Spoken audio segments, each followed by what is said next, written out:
Big boss హౌస్‌లో పట్టు వదలని విక్రమార్కుడు అంటూ టాస్క్ లెవెల్స్‌లో అయితే మొదలుపెట్టేశారు. ఈ టాస్క్‌లో లెవెల్స్‌లో అయితే వరుసగా చాలా ఉండబోతున్నాయి. అయితే మొదటి టాస్క్ అయితే ఇలా కొన్ని తాడులను పేర్చేసి, ఆ తాడుల్ని ఎవరైతే ఎక్కువ సేపు పట్టుకుంటారో వాళ్ళే ఇంకా 50 పాయింట్స్ సంపాదించుకుంటారు. అలా మొదటిగా ఎవరైతే వదిలేస్తారో వాళ్ళు 10, ఆ తర్వాత వదిలేసిన వాళ్ళు 20, అలా 50 వరకు ఉంటాయి. అలానే ఈ టాస్క్‌లో ఐదుగురు పార్టిసిపేట్ చేస్తున్నారు. అది ఎవరెవరు అంటే పృథ్వీరాజ్, విష్ణుప్రియ, టేస్టీ తేజ, యష్మి, రోహిణి.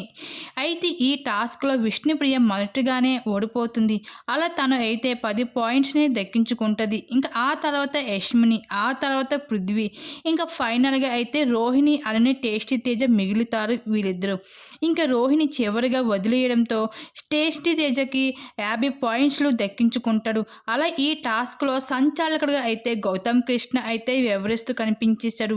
ఇలా అయితే పట్టు వదలని విక్రమార్కుడు అంటూ టేస్టీ తేజ అయితే ఈ టాస్క్‌లో పెర్ఫార్మెన్స్ సూపర్‌గా చేశారని చెప్పుకోవచ్చు. ఈ విధంగా బిగ్ బాస్ హౌస్‌లో మెగా చీఫ్ అవ్వడానికి బిగ్ బాస్ అయితే ఇలాంటి టాస్క్‌లు పెడుతున్నారు.